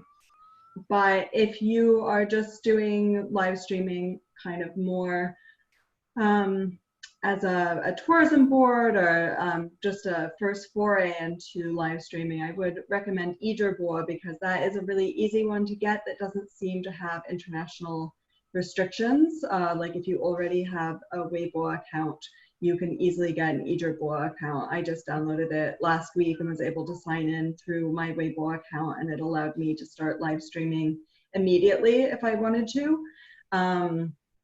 And we can see, for instance, the New Zealand Tourism Board has been using that, and then that live stream automatically gets put then on your Weibo account. So that's a good way for people to find it and to promote it. And then if you do want to do live streaming on Mafengwo, for instance, that is something where you just press a button on their live streaming platform and you fill in a short application. And I think that's fairly open as well. They're probably screening people a little bit. And then if you are doing live streaming together with a KOL, they will obviously have their own platform that they're using. So you would kind of go with what they're using. And I will say, we've talked a lot about TikTok, or I like to call it Douyin, the Chinese name, to stress that Douyin and TikTok, while they are the same company and the same logo, are two different platforms. And Douyin is the Chinese version, and things that are posted on Douyin will be seen by a Chinese audience. And then if you post a video on TikTok, that's not available in China. Douyin is obviously very popular all over the world, Douyin and TikTok. And Douyin does have live streaming, but they have restrictions on live streaming from overseas. So even if you are a Chinese live streamer, you have a Douyin account, if you want to do a live stream from the UK, you have to do a certain application through Douyin, and that can be quite complicated. So yes, there are some restrictions with some platforms and not so many restrictions with others. Yeah, it sounds. Sorry, Michael, Karen. No, I was just going to say, as well as the shift in the marketing, the new types of marketing methods that brands are using in the current COVID context. I was reading a report from Mindset only a couple of yesterday, I think it was, where it talked about not only a need for shift in terms of marketing, but also in the way companies are using data. And this is something that in our industry is obviously very sensitive. And we've got a question coming from Kenji Kalmijan from Shiseido, who asks the panelists if they see duty-free retailers are ready for big data leverage, especially regarding e-commerce practice. So it's something which is, as I said, sensitive in our industry. Evita, maybe you'd like to go first on that one.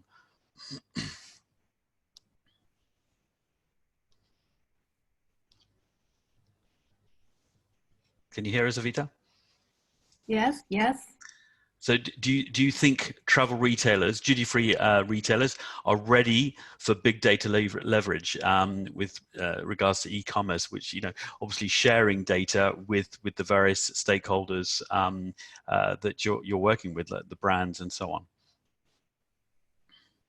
Yes, so e-commerce is very popular in China.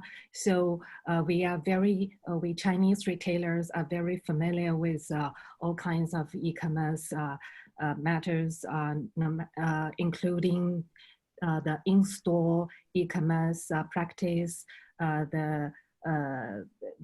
provide the digital experience or the advertisement in our stores. And also we are trying and we are gradually doing the e-commerce business under the with the allowance of the policy. The biggest difference to do e-commerce business in duty-free industry is that the government doesn't allow us to deliver the goods to the products directly. And so from last year, we are preparing our pre-order, online pre-order platforms, and so that we can have a very, we can have the online engagement with our customers, and by using the pre-order platform, we can provide more convenience for them, and maybe some kind of marketing especially designed for the online customers, and with those kind of platforms, we can gradually started our e-commerce business. Thanks, Michael. Evita. Yeah, yes, Michael, Anson. could I also interject that? I do think this is a really interesting topic, and we see it constantly. And at KPMG, we have a lot of teams looking at data analytics and the kind of the use of data. And one of the things I do think we do see with a lot of corporates and a lot of different players, whether they're in that you know, traditional retail space or travel retail spaces, everyone claims that they're collecting all this data, and I think they are. And they're saying, well, we have all these data lakes. To me, they're more like data swamps. And you know, what you do see, of course, is that they collect all of this data, but they don't actually use all of that data, quite frankly. And a lot of the CEO research and surveys that we've done recently, I think it was something like 77% actually collected the data, but only 30% of those C-level execs interviewed actually use that data in any meaningful way. So I think that is a big issue, and quite frankly, they're missing a trick. But I do think with the likes of AI, with machine learning as well, that is going to help us a lot more, I think, in the weeks and months to come, to really understand all of that data. And again, we keep hearing things like data is the new gold, it's the new oil. It's only the new gold if you actually use it. Yeah, and I think that's something that obviously Jessica's Secret is focusing a lot on as well. Stephie, do you want to interject there as well? Thanks, Michael.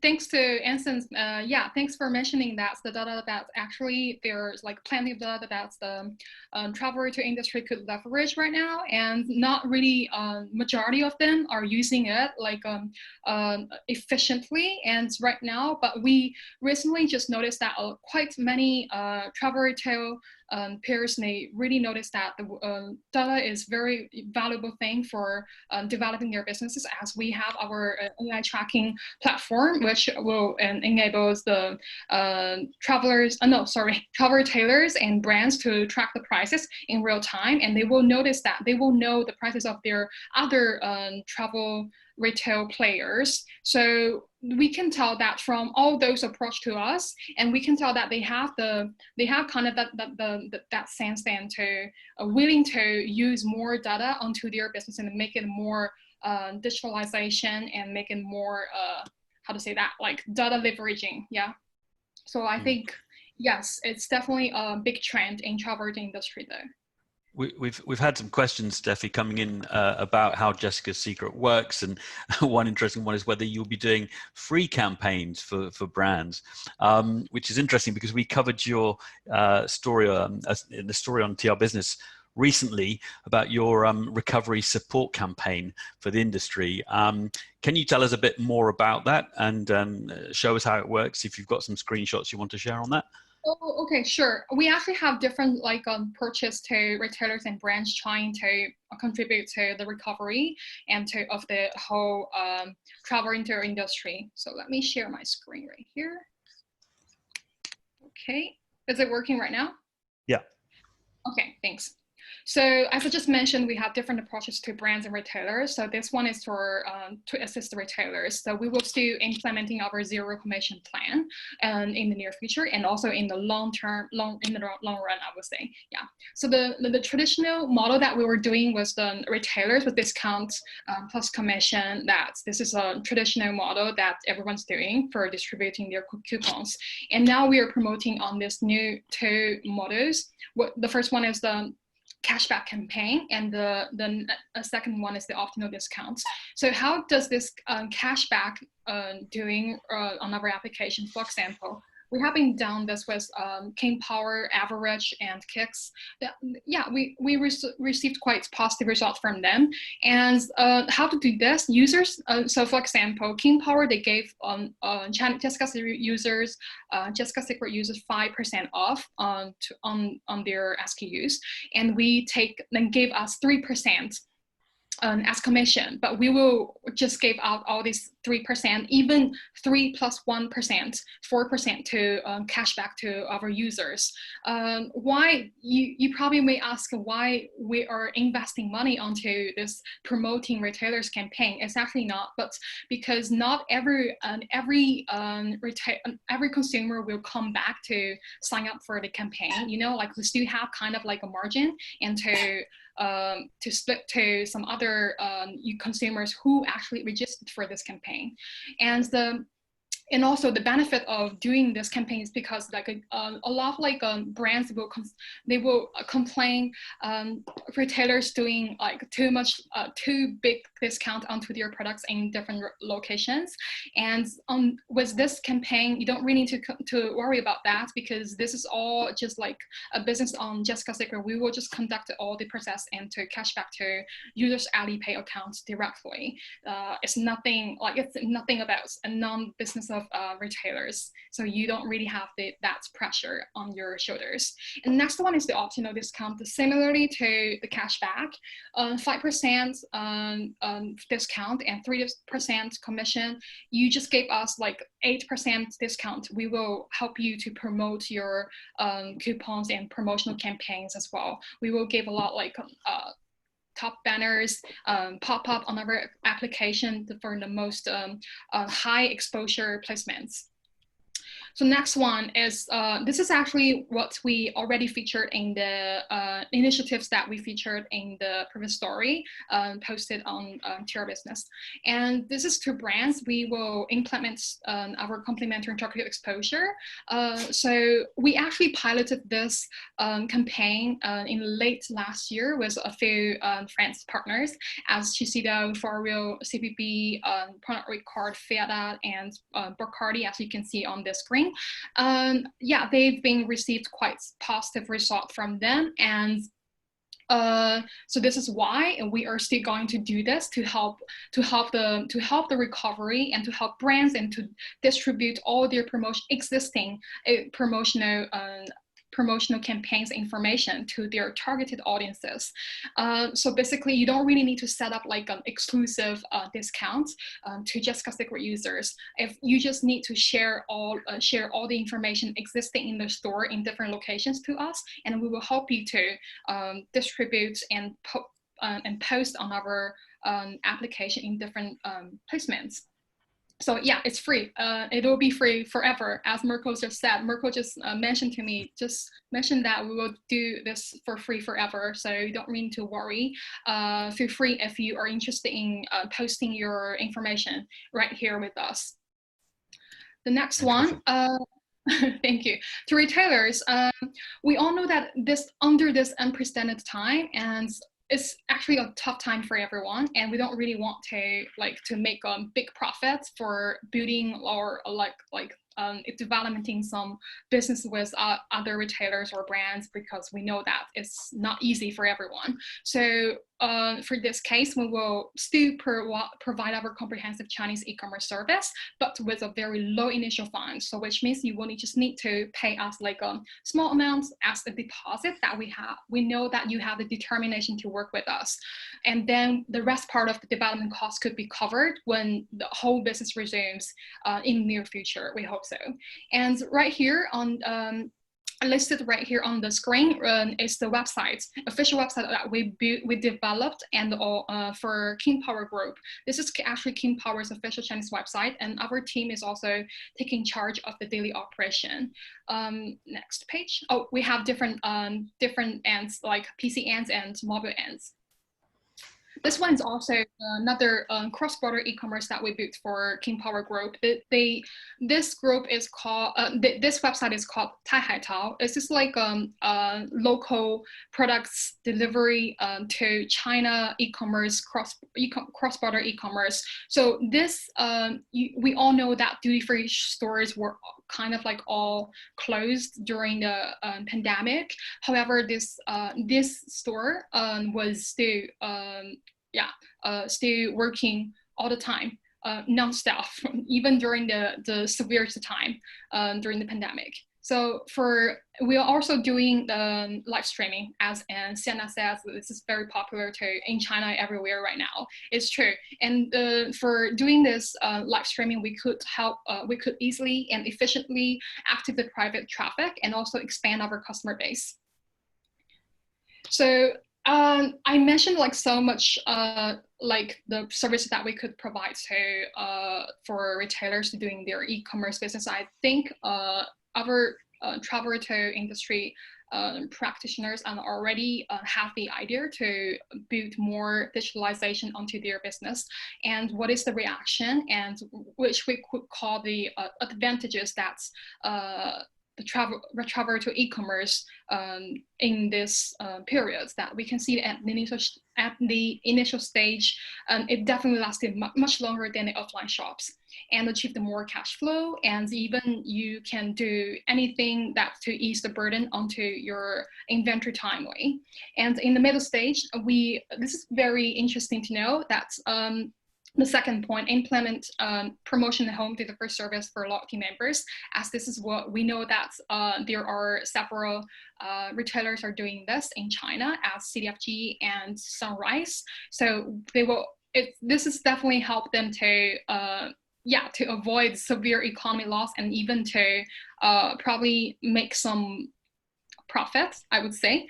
And in the post-COVID stage, definitely was this e-commerce site, and you can promptly resume to the normal business, and to keep all your customers updated with the latest launches and promotional campaigns that you are going to launch very soon. So yeah, this is everything that we think we could help our travel retail to recover. We hope that we could do something to contribute to that. This is Thanks, all. Stephie. You're welcome. Thank you. I had we probably should wrap up shortly, and I will come to each of you for just one final message before we close. But I did have a question that was asked a couple of times, once by Rowena Holland. Anna, this one is actually for you. We saw Anna's slide showing the countries that Chinese no longer wish to visit. Is there any indication of which countries they will now prefer to visit? Perhaps new destinations? That's a very good question. Yeah, indeed, in the research we did ask the top 3 destinations in the near future. It's for sure available in the report that we sell, not only for Chinese but also for other nationalities. But what we can do is that I'm pretty sure you will do like in the previous seminars, that we can answer some questions and you will put that on your website, because I don't have it in my mind right now, but for Chinese we can share that, so it gives a broader picture and more clear picture to everyone. But then any other detail or also for other regions is available in the full report, the list of destinations in the very near future. Of course. Well, it's interesting to see that there are perhaps some new destinations cropping up on that list that weren't there before.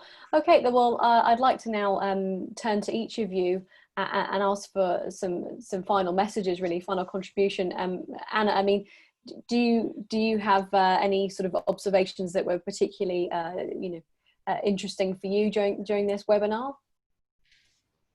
Actually, going back to the very first question someone had regarding the luxury brands, which I think was a very good one, and I had the data as a data girl in front of me, related to the fact that more than 60% actually will still prefer luxury brands among Chinese travelers. So I just wanted to confirm, I think was Stephie who confirmed that.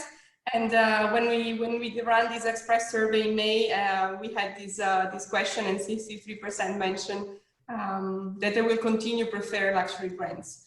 And on top of that, I just wanted to give the data, as always. I'm fully in line with everything that has been said, and indeed, what we have seen is the importance of switching to a more digital-oriented strategy, which we're seeing incredible things in domestic, because sometimes we do run researches also for downtown duty-free, especially for Asia Pacific. Amazing activations and digital strategies, whereas in the airports still quite far behind, even though Asia Pacific, in some Asia Pacific airports is much more developed than in America or Europe, for example. But despite the COVID, what we have done, especially in 2019, was really researching around touchpoint. And indeed, when Sienna and also Stephie were mentioning many of these China platform and the difference between Azure and TikTok, and it's everything we are also very familiar with, because we have done so much around that, and I'm sure even more will come. So yeah, so definitely I heard everything you said is really very much in line with what our clients or brand are requesting us to do, and we hope we will do it even more, given that this is the trend. You're muted, Charlotte. Sorry about that. Evita, any final words from yourself? Any final contributions you'd like to make?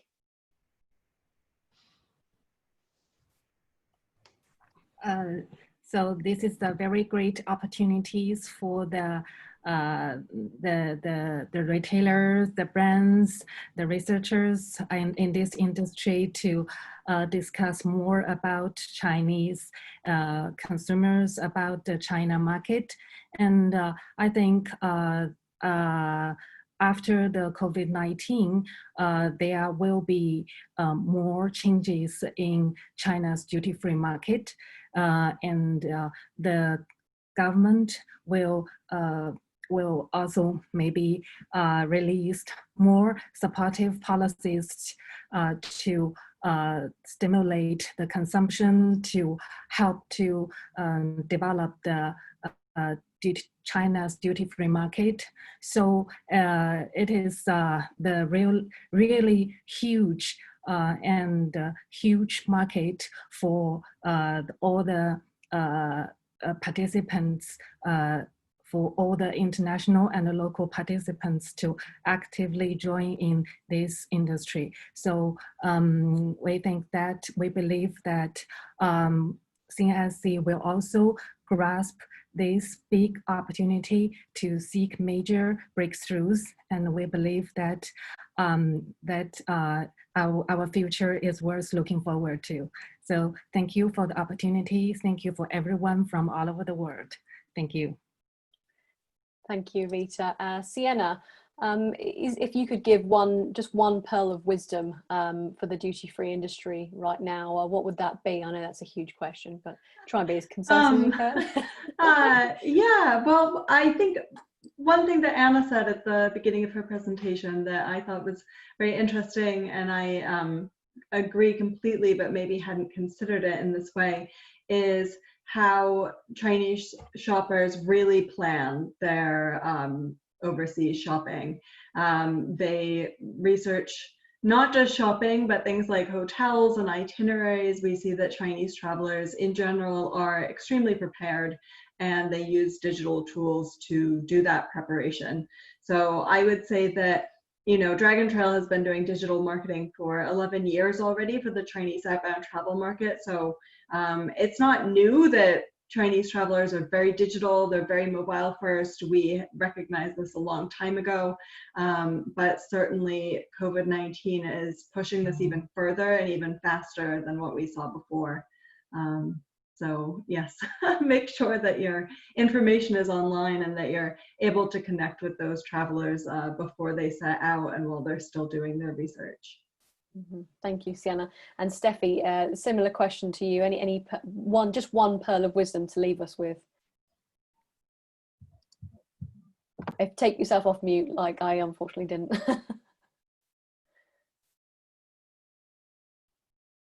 Okay, so from my perspective, I think like it's just actually, as quoted by Merkel, it's just not necessarily a bad thing actually at the moment.